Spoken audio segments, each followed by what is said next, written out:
अब आगे बढ़ेंगे और बात करेंगे तारीख पर तारीख अब नहीं होगी।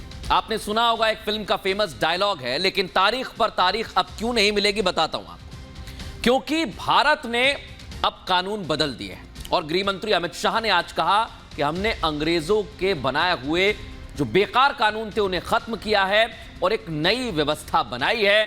आज बहुत बदलाव हुए हैं। क्या बदलाव हुए हैं और आपसे जुड़े हुए हैं, इस रिपोर्ट को ध्यान से देखिए।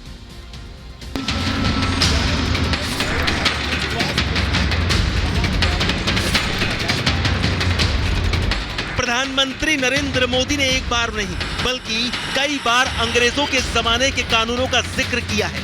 प्रधानमंत्री मोदी ने लाल किले की प्राचीर से देश के सामने 5 प्रण भी रखे थे। इन 5 प्रणों में एक प्रण गुलामी की सभी निशानियों को खत्म करने का भी है। लोकसभा में गृह मंत्री अमित शाह ने इंडियन पिनल कोड यानी IPC code of criminal procedure यानी सीआरपीसी और भारतीय साक्ष्य अधिनियम को खत्म करने के लिए 3 विधेयक पेश किए, जो कि सर्वसम्मति से लोकसभा में पास हो गए। ये तीनों कानून अंग्रेजों ने बनाए थे और अंग्रेजों के समय से ही ये तीनों कानून चलते आ रहे थे, जिन्हें अब बदला जाएगा। इसके लिए जो 3 बिल लोकसभा में पास हुए, उनमें पहला 1860 में बने आईपीसी की जगह अब भारतीय न्याय संहिता 2023 होगा। दूसरा है 1973 में सीआरपीसी की जगह अब भारतीय नागरिक सुरक्षा संहिता 2023 होगा और तीसरा है 1872 में बने इंडियन एविडेंस कोड की जगह अब भारतीय साक्ष्य संहिता 2023 होगा। अब आपको बताते हैं तीनों बिल मौजूदा कानून में क्या बदलाव लाएंगे। आईपीसी की जगह लेने वाले प्रस्तावित भारतीय न्याय संहिता 2023 में कुल 356 धाराएं होंगी। मौजूदा आईपीसी की 22 धाराओं को खत्म कर दिया जाएगा। मौजूदा आईपीसी की 175 धाराओं में बदलाव किए जाएंगे और ऐसी 8 धाराएं जोड़ी जाएंगी जो मौजूदा आईपीसी में नहीं है। सीआरपी की जगह अब आने वाले भारतीय नागरिक सुरक्षा संहिता 2023 में कुल 533 धाराएं होंगी। मौजूदा सीआरपीसी की धाराओं को खत्म किया जाएगा। सीआरपीसी की 160 धाराओं में बदलाव किए जाएंगे और 9 नई धाराएं जोड़ी जाएंगी। मौजूदा इंडियन एविडेंस कोड की जगह अब भारतीय साक्ष्य संहिता 2023 में 170 धाराएं होंगी। 23 धाराओं में बदलाव होगा और एक नई धारा जोड़ी जाएगी। यानी आसान भाषा में कहें तो भारत को अंग्रेजों के जमाने की आपराधिक न्याय प्रणाली से आजादी मिलने वाली है और अंग्रेजों के बनाए कानूनों का खात्मा होने वाला है। इनकी जगह लेने वाले कानूनों में कई बड़े बदलाव प्रस्तावित हैं, जिनमें से कुछ महत्वपूर्ण बदलाव हम आपको बताते हैं।